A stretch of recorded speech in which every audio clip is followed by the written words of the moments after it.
1947 সাল দ্বিজাতিতত্ত্বের ভিত্তিতে ভাগ হল ব্রিটিশ ভারত, তৈরি হল ভারত ও পাকিস্তান। কিন্তু পাকিস্তান দুটি খণ্ডে বিভক্ত, পশ্চিম পাকিস্তান আর পূর্ব পাকিস্তান। বহু জাতিসত্তা নিয়ে গড়া পাকিস্তানের মাত্র 6% মানুষের মুখের ভাষা ছিল উর্দু, আর 54% মানুষের মাতৃভাষা বাংলা। কিন্তু তারপরও 1948 সালে রেসকোর্স ময়দানে মোহাম্মদ আলী জিন্না ঘোষণা দেন উর্দুই হবে পাকিস্তানের একমাত্র রাষ্ট্রভাষা। এতে ক্ষোভে ফেটে পড়ে পূর্ব পাকিস্তানের সাধারণ জনগণ। বাংলা ভাষার সমমর্যাদার দাবিতে উত্তাল হয়ে ওঠে পূর্ব বাংলার রাজপথ। 20 ফেব্রুয়ারি 1952 আন্দোলন দমাতে 144 ধারা জারি করে পুলিশ। নিষিদ্ধ ঘোষণা করা হয় ঢাকা শহরে সকল প্রকার সমাবেশ ও মিছিল। গ্রেফতার করা হয় একের পর এক ছাত্রনেতাকে।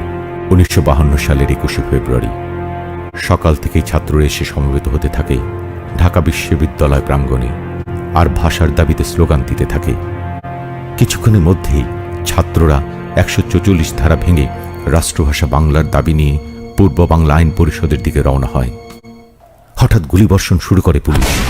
ঘটনাস্থলে শহীদ হল বরকত, রফিকুদ্দিন আহমেদ এবং আব্দুল জব্বার। হাসপাতালে মারা যান আব্দুল সালাম। ওহিউল্লাহ নামে 9 বছরের এক শিশু শহীদ হয় পুলিশের গুলিতে।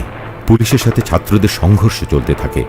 অন্যদিকে ছাত্রদের মিছিলে গুলিবর্ষণের ঘটনা ঢাকায় ছড়িয়ে পড়লে হাজার হাজার সাধারণ জনতা ঢাকা মেডিকেলের সামনে জড়ো হতে থাকে। টলে উঠে পাকিস্তানের কেন্দ্রীয় সরকার। জনরোষ গণ আন্দোলনের মুখে 1956 সালে সংবিধানে বাংলা ভাষাকে পাকিস্তানের অন্যতম রাষ্ট্রভাষার স্বীকৃতি দিতে বাধ্য হয় তারা। পৃথিবীর একমাত্র আমরাই জীবন দিয়েছি মাতৃভাষার দাবিতে। সালাম, বরকত, রফিক, জব্বার, শফিউর আরো অনেক নাম না জানা তরুণের প্রাণের বিনিময়ে আমরা পেয়েছি বাংলা ভাষা, বাংলায় মা বলে ডাকার অধিকার। সেই সব ভাষা শহীদদের প্রতি রইল আমাদের বিনম্র শ্রদ্ধা।